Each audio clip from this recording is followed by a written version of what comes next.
ओम नमो भगवते वासुदेवाय नमः। ओम नमो नारायणाय नमः। जय श्री कृष्णा, जय श्री कृष्णा, जय श्री कृष्णा। बंधुजनों, आज हम माघ मास स्नान का अंतिम भाग 7वां अध्याय सुनेंगे।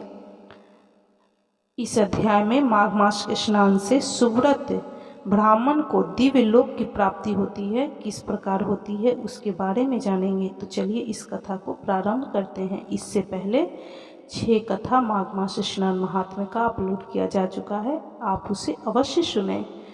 तो चलिए 7वां अंतिम अध्याय सुनते हैं। बोलिए जय श्री कृष्णा, जय श्री कृष्णा, जय श्री कृष्णा। वशिष्ठ जी कहते हैं, राजन सुनो, मैं तुमसे सुव्रत के चरित्र का वर्णन करता हूँ। यह शुभ प्रसंग श्रोताओं के समस्त पापों का तत्काल हर लेने वाला है। नर्मदा के रमणीय तट पर एक बहुत बड़ा अग्रहार ब्राह्मणों को दान में मिला हुआ गांव था। वह लोगों में अकलंक के नाम से विख्यात था। उसमें वेदों के ज्ञाता और धर्मात्मा ब्राह्मण निवास करते थे। वह धन धान्य से भरा था और वेदों के गंभीर घोष से संपूर्ण दिशाओं को मुखरित किए रहता था। उस गांव में एक श्रेष्ठ ब्राह्मण थे जो सुव्रत के नाम से विख्यात थे। उन्होंने संपूर्ण वेदों का अध्ययन किया था। वेदार्थ के वे अच्छे ज्ञाता थे। धर्मशास्त्रों का अर्थ का भी पूर्ण ज्ञान रखते थे। पुराणों की व्याख्या करने में वे बड़े कुशल थे। वेदांगों का अभ्यास करके उन्होंने तर्कशास्त्र, ज्योतिष शास्त्र, गज विद्या, अश्व विद्या, 64 कलाएं, मंत्र शास्त्र, सांख्य शास्त्र तथा योग शास्त्र का भी अध्ययन किया था। वे अनेक देशों की लिपियां और नाना प्रकार की भाषाएं जानते थे। यह सब कुछ उन्होंने धन कमाने के लिए ही सीखा था तथा लोभ से मोहित होने के कारण अपने भिन्न भिन्न गुरुओं को गुरु दक्षिणा भी नहीं दी थी।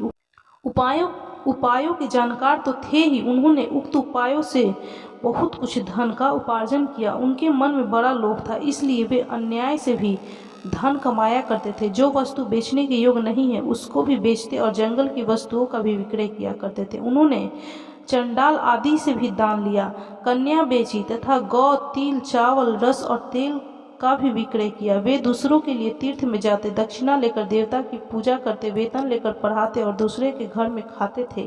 इतना ही नहीं, वे नमक, पानी, दूध, दही और पकवान भी बेचा करते थे। इस तरह अनेक उपायों से उन्होंने यत्न पूर्वक धन कमाया। धन के पीछे उन्होंने नित्य नैमित्तिक कर्म तक को छोड़ दिया था। न खाते थे न दान करते थे।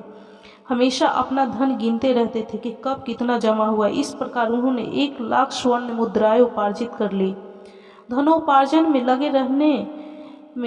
लगे ही वृद्धा अवस्था आ गई और सारा शरीर जर्जर हो गया। काल के प्रभाव से समस्त इंद्रियां शिथिल हो गई। अब वे उठने और कहीं आने जाने में असमर्थ हो गए। धनोपार्जन का काम बंद हो जाने से स्त्री सहित ब्राह्मण देवता भी बहुत दुखी हुए। इस प्रकार चिंता करते करते जब उनका चित्त बहुत व्याकुल हो गया, तब उनके मन में सहसा विवेकपूर्ण प्रादुर्भाव उत्पन्न हुआ। सुवर्त अपने आप कहने लगे, मैंने नीच प्रतिग्रह से, नहीं बेचने योग्य वस्तुओं के बेचने से तथा तपस्या आदि का भी विक्रय करने से यह धन जमा किया है, फिर भी मुझे शांति नहीं मिली। मेरी तृष्णा अत्यंत दुस्सहस है। यह मेरु पर्वत के समान असंख्य सुवर्ण पाने की अभिलाषा रखती है। अब मेरा मन महान कष्टदायक और संपूर्ण क्लेशों का कारण है। सब कामनाओं को पाकर भी यह फिर दूसरी नवीन कामनाओं को प्राप्त करना चाहता है। बूढ़े होने पर सिर के बाल पक जाते हैं, दांत टूट जाते हैं, आँख और कानों की शक्ति भी क्षीण हो जाती है, किंतु एक तृष्णा ही ऐसी है जो उस समय भी नित्य तरुण होती जाती है। जिसके मन से कष्टदायिनी आशा मौजूद है, वह विद्वान होकर भी अज्ञानी, अशांत है, क्रोधी है और बुद्धिमान होकर भी अत्यंत मूर्ख है। आशा मनुष्यों को नष्ट करने वाली है, उससे अग्नि के समान जानना चाहिए। जो विद्वान सनातन पद को प्राप्त करना चाहते हो वह आशा का परित्याग कर दें। बल, तेज, यश, विद्या, सम्मान, शास्त्र ज्ञान तथा उत्तम कुल में जन्म, इन सबको आशा शीघ्र ही नष्ट कर देती है। मैंने भी इसी प्रकार बहुत क्लेश उठाकर यह धन जमा किया है। वृद्धा अवस्था में मेरे शरीर को भी गला दिया और सारा बल भी हर लिया। अब से मैं श्रद्धापूर्वक परलोक सुधारने के लिए प्रयत्न करूंगा। ऐसा निश्चय करके ब्राह्मण देवता जब धर्म के मार्ग पर चलने के लिए उत्सुक हुए, उस दिन रात में कुछ चोर उनके घर में घुस आए। आधी रात का समय था। आतताई चोरों ने ब्राह्मण को खूब कसकर बांध दिया और सारा धन लेकर चंपत हो गए। चोरों के द्वारा धन छीन जाने पर ब्राह्मण अत्यंत दारुण विलाप करने लगा। हाय मेरा धन, कमाना धर्म, भोग अथवा मोक्ष किसी भी काम में नहीं आया। न तो मैंने उसे भोगा और न दान ही किया, फिर किस लिए धन का उपार्जन किया। हाय हाय, मैंने अपने आप को धोखे में डालकर यह क्या किया। सब जगह से दान लिया और मदिरा तक का विक्रय किया। पहले तो एक ही गौ का प्रतिग्रह नहीं लेना चाहिए। यदि एक को ले लिया तो दूसरे की प्रतिग्रह लेना कदापि उचित नहीं है।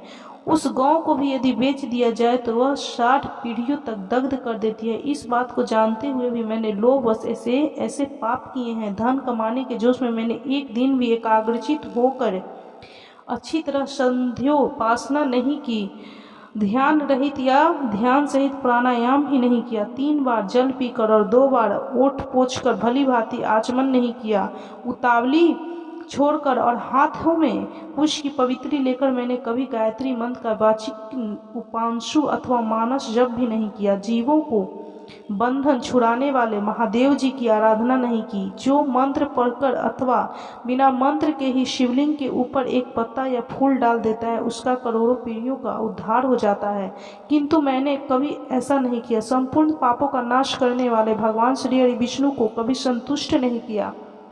5 प्रकार की हत्याओं के पाप शांत करने वाले पंचांग यज्ञ का अनुष्ठान नहीं किया। स्वर्ग लोक की प्राप्ति कराने वाले अतिथि के सत्कार से भी वंचित रहा। सन्यासी का सत्कार करके उसे अन्न की भिक्षा नहीं दी। ब्रह्मचारी को विधि पूर्वक अतिथि के योग्य भोजन नहीं दिया। मैंने ब्राह्मणों को भली भांति सुंदर एवं महीन वस्त्र नहीं अर्पण किए। सब पापों का नाश करने के लिए प्रज्वलित अग्नि से घी से भीगे हुए मंत्र पुत तिलों का हवन नहीं किया। श्री सूक्त, पावमानी, ऋचा, मंडल, ब्राह्मण, पुरुषोक्त और परम पवित्र शत्रुदीय मंत्र का जाप नहीं किया। पीपल के वृक्ष का सेवन नहीं किया। अक्र त्रयोदशी का व्रत त्याग दिया, वह भी यदि रात को अथवा शुक्रवार के दिन पड़े तो तत्काल सब पापों को हरने वाली है, किंतु मैंने उसकी भी उपेक्षा कर दी। ठंडी छाया वाले सघन वृक्ष का पौधा नहीं लगाया। सुंदर शैया और मुलायम गद्दे का दान नहीं किया। पंखा, छतरी, पान तथा मुख को सुगंधित करने वाली और कोई भी वस्तु ब्राह्मण को दान नहीं दी। नित्य श्राद्ध, भूत बलि तथा अतिथि पूजा भी नहीं की। उपयुक्त उत्तम वस्तुओं का जो लोग दान करते हैं वे पुण्य के भागी मनुष्य यमलोक में यमराज को, यमदूतों को और यमलोक की आत्माओं को नहीं देखते, किंतु मैंने यह भी नहीं किया। गौओं को ग्रास नहीं दिया, उनके शरीर को कभी नहीं खुजलाया। कीचड़ में फंसी हुई गौओं को जो गोलोक में सुख देने वाली होती है मैंने कभी नहीं निकाला। याचकों को उनकी मुँह मांगी वस्तुएं देकर कभी संतुष्ट नहीं किया। भगवान श्री हरि विष्णु की पूजा के लिए कभी तुलसी का वृक्ष नहीं लगाया।